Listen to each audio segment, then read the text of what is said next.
Leviticus 21. God spoke to Moses, "Speak to the priests, the sons of Aaron. Tell them a priest must not ritually contaminate himself by touching the dead, except for close relatives, mother, father, son, daughter, brother, or an unmarried sister who is dependent on him since she has no husband. For these he may make himself ritually unclean. But he must not contaminate himself with the dead who are only related to him by marriage, and thus profane himself.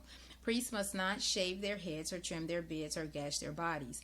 They must be holy to their God and must not profane the name of their God. Because their job is to present the gifts of God, the food of their God, they are to be holy.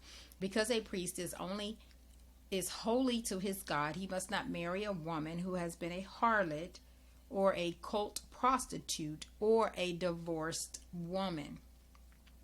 Make sure he is holy because he serves the food of your God. Treat him as holy because I, God, make who make you holy am holy. If a priest's daughter defiles herself in prostitution, she disgraces her father, she must be burned at the stake. The high priest, the one among his brothers who has received the anointing oil poured on his head and been ordained to wear the priestly vestments, must not let his hair go wild and tangled, nor wear ragged and torn clothes. He must not enter a room where there is a dead body. He must not ritually contaminate himself, even for his father or mother. And he must neither abandon nor desecrate the sanctuary of his God because of the dedication of the anointing oil which is upon him. I am God. He is to marry a young virgin, not a widow, not a divorcee, not a cult prostitute. He is only to marry a virgin from his own people. He must not defile his descendants among his people, because I am God who makes him holy.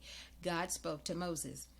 Tell Aaron, none of your descendants in any generation to come who has a defect of any kind may present as an offering the food of his God.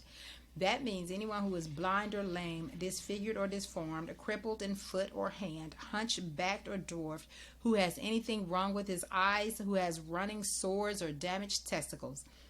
No descendant of Aaron the priest who has any defect is to offer gifts to God. He has a defect and so must not offer the food of his God. He may eat the food of his God, both the most holy and the holy, but because of his defect, he must not go near the curtain or approach the altar. It would desecrate my sanctuary. I am God who makes them holy. Moses delivered this message to Aaron, his sons, and to all the people of Israel.